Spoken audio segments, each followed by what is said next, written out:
जिससे मैंने कर्जा लिया, कुछ चुका दिया, कुछ याद नहीं है, और जिन्होंने देना है अगर वो नहीं दे पाए तो क्या मुझे फिर से जन्म लेना पड़ेगा? हाँ, तो उसका हमारा कर्जा रहा होगा पूर्व का, उसने ले लिया, हमें दिया नहीं, हमें नहीं चाहिए, हो गया काम, जाओ तुम खाओ पियो मौज करो। अगर कोई आता है जीवन में कि आपने हमसे कर्जा लिया था, आपको याद नहीं, आप दे दीजिए, तो दे दीजिए। नहीं आता है तो अपने आप को अपने कर्मों सहित भगवान को समर्पित कर दो, वो सब देख लेंगे, आना जाना मिट जाएगा। नहीं तो फिर लेन देन में आना जाना लगा रहेगा। और अगर नहीं दिया लिया तो फिर आना पड़ेगा मर्जी? हाँ, अगर भगवान की शरण में नहीं हुए, हिसाब किताब है, तो एक एक सिक्के के लिए भी आना पड़ेगा। ये बहुत यहाँ का कठिन खेल है। पर मर्जी अभी तो लगता नहीं है कि ऐसा होगा, तो इसलिए फिर आप लगता नहीं है, तो बात है। बच्चा आया और जन्म हुआ, मर गया, अब जितने रुपए की जरूरत थी उतना रुपया खर्चा करवा करके गया। गर्भ में आया, पेट में दर्द हुआ, 5,000 रुपए लगे, साफ हो गया। जैसे कोई बच्चा हुआ मर्जी, पूरा जीवन भर उसके ऊपर खर्चा लग रहा है, बीमार है वो। हाँ, आप कर्जदार हैं, आपको दुख भी मिलेगा ब्याज में, उस टेंशन, और रुपया ऊपर से लगाना पड़ेगा।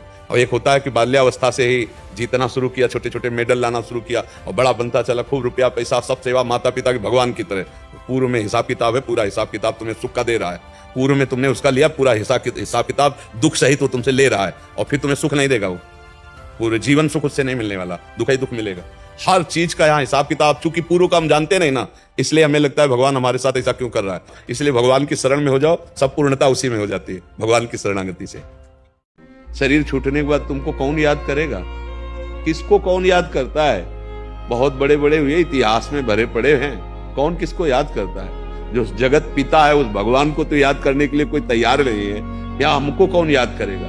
हमको चाहिए कि इस जन्म में अपने कर्तव्य का पालन करते हुए ऐसा भजन रूपी धन एकत्रित कर लेना चाहिए जिससे परलोक में भी मंगल हो। हमारा परलोक सुधारने का विचार ही खत्म हो गया है हमारी समाज को। कोई बिरला ऐसा तैयार हो रहा होगा कि हमारा परलोक बने, हमें भगवत प्राप्ति हो।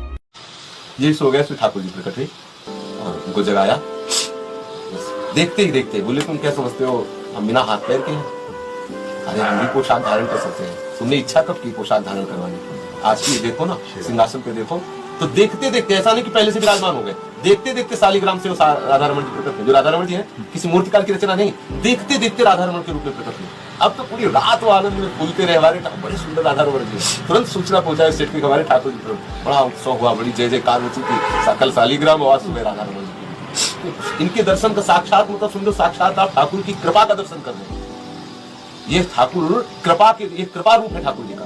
ये ठाकुर जी कैसे बने? बोले कृपा से बने। जैसे धातुओं से, अष्ट धातुओं से बनते हैं, ऐसे ठाकुर जी कृपा से बने हुए। बिहारी जी स्वामी जी की कृपा का रूप है। राधा वल्लभ लाल साक्षात हित का कृपा का बपू है। श्री राधा रमण जी साक्षात गोपाल भट्ट की कृपा का बपू है। मदन मोहन जी साक्षात सनातन जी की कृपा का बपू है। राधा दामोदर जी साक्षात रूप गोस्वामी की कृपा का बपू है। ये जितने हैं सब ठाकुर जी कैसे प्रकट हुए? भक्तों के प्रेम के बसीभूत होकर के रूप प्रकट हुए। ये अपने समझो जन्म जन्म के सुकृत है।